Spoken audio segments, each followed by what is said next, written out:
what is it, day 12-ish of ArtPrize? Something like that, but the crowds are as big as ever, as we quickly found out when we came out here today. Almost bigger, I think, even tonight, even though this late stage in the game.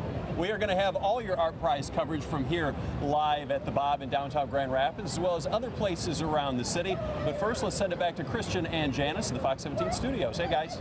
Hey, boy, this is just perfect weather. We've been out here a couple hours now, and you can see, I mean, it keeps getting more and more crowded as people get off work and people come down. Of course, they announced the top 10 yesterday, but still so much to see, and people haven't seen everything yet. It's almost impossible to see all 1,500 pieces. Exactly, and even if you have been down before, a lot of the pieces have changed. This is points of view behind us, and amazing. This one had a few portraits on it when we were here on opening day last week. Now it is still in progress, but we've seen some artists that we recognize. We've seen the artist wife is being painted on there. We see just random people from Grand Rapids who've shown up and are now part of the artwork. So it's still a work in progress, even though the top 10 has already been announced. The artists are still here working hard and talking about art and meeting with all the people. Yes, and the people are really enjoying it. I mean, we were talking to some ladies here who are looking at the art, and they really are reading about the artists and about their work and about the process of getting their work done here in ArtPrize. It's not just a passing glance. People are actually connecting with the stuff. Now, if you missed the announcement of the top 10, you still can vote on it. And here is a look at the top 10 finalists in ArtPrize 2012.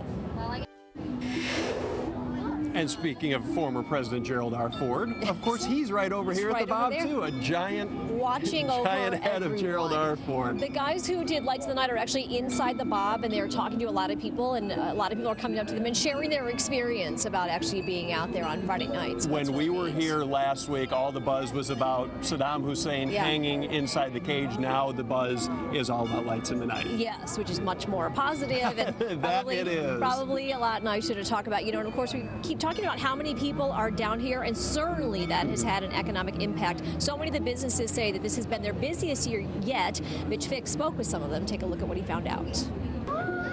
Great news for the businesses in downtown Grand Rapids, and you have to assume that some of the people who are here for the first time eating at those establishments for the first time will come back. I know the Chop House said it was their best September in history. See, that's great. That's really great. And for some people who maybe don't come downtown all that often, they can see easy to find parking and things like that. It's really great. I have heard some parking complaints with people getting parking tickets. Okay, tickets. We did see somebody we did see people get parking tickets today. So feed your meter or park in a ramp, and you won't have to deal with that stuff. Yeah, so we're going to have much more coming up later on in the show, including we're going to talk to last year's winner about how her year has been since she took home last year's grand prize, guys. O'Connor with the answer. Hey, guys. Hey, well, that is an interesting question, and I actually hadn't thought about that before. I mean, obviously, it is a competition. It's the world's largest art competition, but the artists themselves are so supportive of one another. True. You don't really at least when the cameras are on. Dr. Eddie, come on in here. Yeah. So we could go to an art person and talk to them about competition, but instead we went to the sports psychologist. So take us into the mindset of an artist. You're told art is different. It means something different to everybody. There is no good or bad, and then you put them into a competition. What do you make out of this? Well, it is an interesting blend, but I think that the same thing that would apply to artists that it does to the athletes that I work with at Mary Free Bed, and the idea is you still have to focus on the process of what you're doing.